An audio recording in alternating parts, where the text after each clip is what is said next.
How much Bitcoin does it take to get rich? That's why you clicked on this video. You want to make money? I'll show you how to make money with Bitcoin. First, before we talk about Bitcoin, we have to understand what investments are. Investments are, you take energy that you work for, with your labor or energy you've stored up via savings, you take that energy, you put it to work, and in the result of that work, you get more energy back, or at least you get the same amount of energy back later in the future. Now, this is good, because if you defer gratification today for tomorrow, then you can use it for other purposes. You can compound that growth in the future, you can compound that energy in the future, save up for your future expenses or the lifestyle you want. And that's what people really want when they want to get rich, and that has to be clarified. Your main goal is not to get rich. Your main goal is to increase your purchasing power in the future. And so let's think about different investments. Some people do that with collecting yield. Some people do that with trying to get a return on their money. They buy something for $1,000 and then they want $2,000 in the future at a given point of time. And so if you're going to ask the question, how do I get rich with Bitcoin? Are you going to get rich with yield on Bitcoin? Are you going to get rich with buying and selling later, buying for X number of dollars and selling later for different X number of dollars, maybe 2X your dollars? Or is there something else you're missing? And I think that's what's happening here with many people. I think most people are trying to get yield on their Bitcoin. I think most people are trying to buy Bitcoin for X and sell it for 2X or 10X or whatever. And I think there's a third way of getting rich from Bitcoin that people don't think about. And that is letting deflation and productivity gains of society flow to you as Bitcoin reprices in the current system. Now, that's a little more complicated. That's a little more heady and abstract, and it's why people don't think about it. It's why they focus on the yield and getting their 2X returns. But yet, I think it is the better way to think about things, and I think it's going to make you far, far richer for far less work than you realize. See, here's what that really means. In simple terms, what that means is that Bitcoin is a fixed number of units. And in today's world, with fiat currency, political currency units, US dollars, lira, whatever you want to call them, with our modern currency, it is not fixed. It is abstract. It's something we just make up. And so the problem there is that we adjust that to our will. As we create more energy, as we have more productivity on the globe, as we improve economies and we have more innovations and discoveries, what happens is we adjust those numbers. We fudge them a little bit. We make them, we increase the supply. Now, politicians and governments, bureaucrats, even everyday citizens like you and me, we all actually want that. We want that because that makes it easier for financing. That makes it easier for borrowing. That makes it easier for consuming today for the sake of tomorrow. The very inverse of what saving is to do. And so while we have this one force that's trying to increase our purchasing power in the future, that's trying to increase our productivity gains in the future, at the same time, the more we do that, the more people exploit their incentives, their short-term mindset, to do the polar opposite. And that, frankly, is the competition that we have today. And that's why we have this uneasy feeling about this. We can feel it all around us. Well, not right now. I'm in the middle of the woods enjoying this beautiful day. But if you're in the real world, right now off in interweb world, or you're in a city, you feel all around you. People have tension. Because on one hand, technological change is coming, and we all know it's coming. And then simultaneously, we have political disputes and political discussions, and yeah, it's always been divided.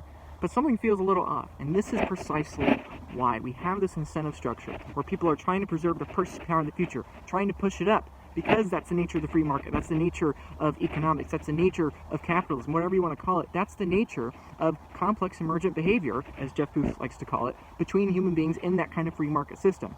Simultaneously, we have this political interest, we have this political will, and I'm not singling out politicians, I'm not singling out lobbyists. It's the same thing all the way down to you and me. This incentive structure wants us to pull forward the gains of tomorrow for today, and productivity and economic progress wants to forego prosperity today for the sake of increasing prosperity tomorrow. And so, what on earth does that have with you getting rich from Bitcoin? What am I talking about? What I'm talking about is, when you understand that worldview, that you have one force this way and one force that way, you understand that Bitcoin interjects that. It comes right in the middle, and it forgoes the one for the sake of the other, the better one, and you reap the rewards of that result. See, if you have a fixed number of units, and you can't have that political incentive structure exist, where humans take the prosperity gains from the future and consume them today, if you can't have that, then the only way you profit in that system is by holding on to those currency units and letting prosperity force prices down, is letting productivity increase, hopefully on an exponential curve. That's how you get rich from Bitcoin. You don't get rich from Bitcoin from buying it at $30,000, which it is at the time of this video. Well, actually, no, it's at $25,000, I think. I don't know. I don't really check fiat price because I don't really think fiat currency is a good measure of value. But, but you know, let's say you're buying it for 25,000 US dollars. You sell it later for 250,000 US dollars. You might think you're brilliant because you got a 10x. But my argument would be you got a 10x in terms of a system that's pulling productivity gains from the future into the present and consuming them. Like, yeah, sure, you got 10x your gains in a system that is the Titanic that is sinking. It's like saying, oh, I'm in 1912 and I got a third-class ticket to the Titanic. It was, you know, $50 or whatever, and now it's $500. Wow, I'm so rich. It's like you're still in the Titanic. The end result is still the same. We know how these political incentive structures end. They cannibalize and continue pulling forward prosperity gains to the future faster and faster and faster and faster rates until there is no more future left. It's literally that simple. That's what credit creation does. That's what political currency incentive structures do. They pull forward energy from the future to the present, faster rate, until there is no more future left. And saving does a precise opposite. You forego the present until long enough you have enough energy stored, energy preserved in the future that you're able to maintain your purchasing power. And we all know this intuitively. We just haven't put our words on it. You know, this is why people save for their retirement. They forego the pleasures of today for the sake of having a nest egg for when they retire. And that's the horrible reality with political currency, is that it undermines it. It's the literal opposite.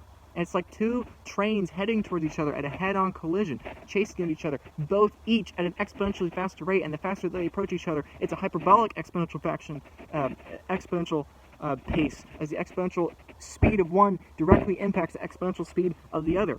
As governments continue to pull forward productivity gains from the future to the present, they exploit the rate at which we have to increase innovation, we have to increase progress. Which then, the faster we increase progress, the faster we force prices down, the faster the free market has deflation going down, meaning that the faster we have to create new political currency to offset that, and then preserve credit.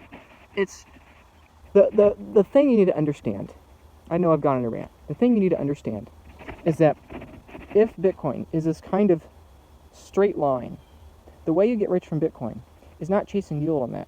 It's not trying to get an increasing number of monetary units from leveraging them out and doing whatever. That's what you do with political currency. Because in political currency, that's the incentive structure that it's designed to do.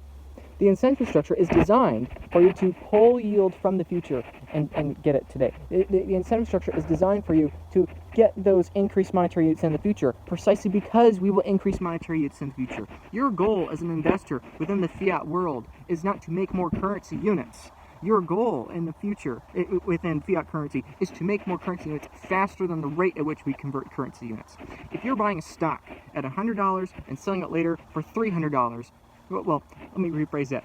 If you're buying a stock for $100, your goal is not to sell it later for $300. Your goal is to sell it later for $300 divided by the total circulating supply of the dollars in existence. And so, comparing that with Bitcoin, a completely different incentive structure, where instead of pulling the future into the present, instead you're sacrificing the present in order for the future, the way you get rich from Bitcoin is buying it and holding it. You don't have to yield. You don't have to fractionalize, reserve it out. You don't have to do any of that stuff. It's designed so you don't have to do any of that stuff. The design of Bitcoin is so that you buy it, you hold it, you store it properly, you take self-custody, and you keep it, and you wait for the future to do its thing, for the free market to do its thing, for human beings and for innovation and creativity and discovery and artistry and capitalism to do the things. You buy it, and you say, I want 1% of the world's energy. I want 1% of the world's global energy supply, okay? A fixed percent, whatever it is, whatever you can afford, you buy it, and now you own that percent. Maybe it's 1/1,000,000th of a percent. Maybe it's 1/1,000,000,000th of a percent, or maybe it's 1,000th of a percent. Maybe you're really rich, but whatever percent of global energy you buy it, and you wait.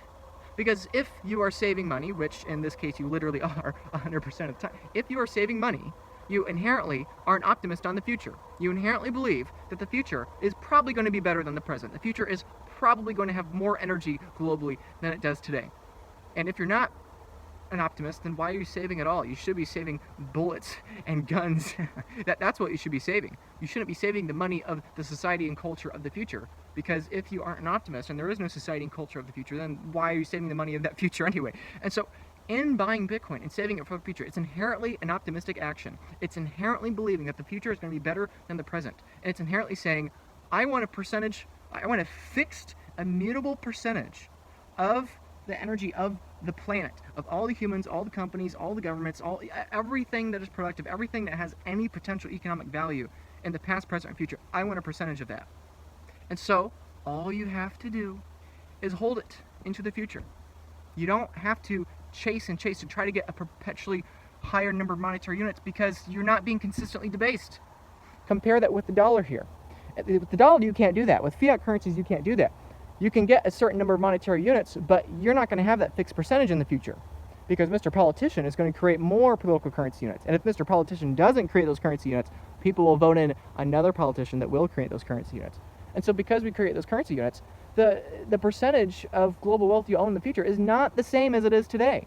And so with that incentive structure, with that mindset, of course you have to chase more monetary units. Of course you have to chase yield. Of course you have to buy low and sell high and time the market and day trade or do whatever little astrology you have to do in order to keep up with the rate of the creation of monetary units. Which again, is the complete opposite of what Bitcoin is trying to be. And so, how do you get rich with Bitcoin? You buy it and you wait. If you don't want to wait as long, you buy more. It's that simple. The key is you have to temper your emotions. When Bitcoin does a skyrocketing in price, you have to temper your expectations, and you have to keep in mind that just because the price of the ticket of a Titanic, or just because your lifeboat is increasing in value in terms of tickets to the Titanic, it does not mean that you should sell your lifeboat for those tickets on the Titanic. Like you have to keep your emotion tempered. You have to keep your greed tempered. As Bitcoin skyrockets in fiat price, you have to not sell it for that, okay? People in the Dominican Republic, people in Lebanon, people in Syria, in Sri Lanka, in Turkey, in Argentina, okay? These people are not taking profits on their dollars for pesos. They're not taking profits on their houses for baseball cards. They're not taking their profits on lifeboats for Titanic tickets. They're not taking their profits on their political currency of choice that is exploiting the future at a faster and faster rate in order to keep the solvency today alive. They're not taking profits on that. They're not selling for that. Why would you sell for that? And so, you have to keep those emotions aligned to the upside, and likewise to the downside. You have to keep those emotions in mind, okay? I'm filming this right now. Bitcoin in 2023, Bitcoin's like $25,000. Literally, someone commented on one of my YouTube videos earlier today. It's like, Bitcoin's dead, get over it. And people don't understand that people are so emotional. Again, recency bias. We like to think about things within our own given history. We don't like to look beyond that. Like, yeah, Bitcoin's down 60, 70% or whatever off its all-time highs, but it's like you're assuming that the all-time highs were overvalued. You're assuming that was a reasonable value. Okay, $60,000 was not a reasonable value for Bitcoin. Neither is $60 million, but that's a story for another time. Bitcoin is worth far more than it's ever traded for in political currency, because political currency is a trend line that is trending down perpetually at an exponential rate. And so if you have a system and a paradigm that's trending down at an exponential rate forever, and you have a competing system that is at least stable and probably going to increase in value over time as adoption increases, it's like there's no logical exchange rate. Why would you exchange papyrus for the print, or why would you exchange the printing press for papyrus? Why would you exchange a newspaper for a phone that could have 1,000 apps on it that do 1,000 different things? I mean, superior technology is inherently priceless in terms of inferior technology. How do you price a Boeing 747 in terms of, well, what? Literally what? You couldn't fly before airplanes. It's like, it's inherently unable to be priced in terms of that. You can't measure a system from within a system. And that's what people are going to realize here with Bitcoin. So what's Bitcoin's ultimate price target? Well, its ultimate price target is that it's going to infinity in terms of the inferior system. And most people are so short-term minded and so naive and so lost within thinking in terms of fiat and thinking in terms of getting as much prosperity from the future and using it today as fast as possible that they don't realize it's like you don't have to overcomplicate it. Just buy the Bitcoin, hold the Bitcoin, and wait. And the only thing you have to do is temper your emotions to the upside, temper your emotions to the downside. Don't get greedy, don't get scared, and make sure your self-custody is managed. Which then, of course, gets into my position working at the Bitcoin Advisor. Not very smooth transition, but still, it's true. I could have worked at many other Bitcoin companies. I have worked for other Bitcoin companies, and I've really enjoyed my time at other Bitcoin companies, but the reason I'm at the Bitcoin Advisor, the reason I'm there now, the reason I talk about it in all these videos and pound people's heads about the Bitcoin Advisor, my position there, is that I don't care whether you join the Bitcoin Advisor or not. I just want to make sure you take self-custody, because we have all these buffoons out there that are going to try to get yield on Bitcoin, that are going to try to time the market and have it go up, skyrocket, and then have it crash down again, and then have it go up again, have it go down. We're going to have those market speculators. We're going to have all the yield projects. We're going to have all the rehypothecation. It's like, if you think it's over, no, we're at the very beginning of it. Okay, the ETF, the Bitcoin ETF is, yeah, bullish and all, but ultimately, that's not real Bitcoin. Okay, GBTC is not real Bitcoin. Your IOU Bitcoin is not real Bitcoin. You have to take self-custody, and you have to do that because most humans do not understand the things I'm saying in this video, okay? They do not, and if you are watching this and you understand what I'm saying, you know that most people don't understand what I'm saying in this video. And because the majority of adoption is ahead of us for Bitcoin, and the majority of those people that come into Bitcoin are going to do those rehypothecation strategies first, you have to take self-custody before them, because when they come in with their emotions to the upside and the downside, and when they come in with their yield products, and when they come in with their crazy shenanigans, okay, if you think FTX was the peak of crazy shenanigans, you're wrong. We're at the very beginning. You know, I often say we have less in common with the future than the past. Same thing's true with Bitcoin rehypothecation. The vast majority of Bitcoin rehypothecation and Bitcoin volatility, in terms of a volatile system that we call the political currency units, dollars and fractional reserve lending, the majority of that craziness is ahead. And so you have to take self-custody. And I do think the Bitcoin Advisor is a good place at which you could set up a multi-sig vault to take self-custody where there's not a single point of failure. You know, if you want to learn more about that, what I just said, if you want to learn how to do a multi-sig, I will literally walk you through, I will handhold you through it digitally via I will walk you through the process. The first initial consultation is free. Just literally click the link in the description. I will be more than happy. You can schedule a time with me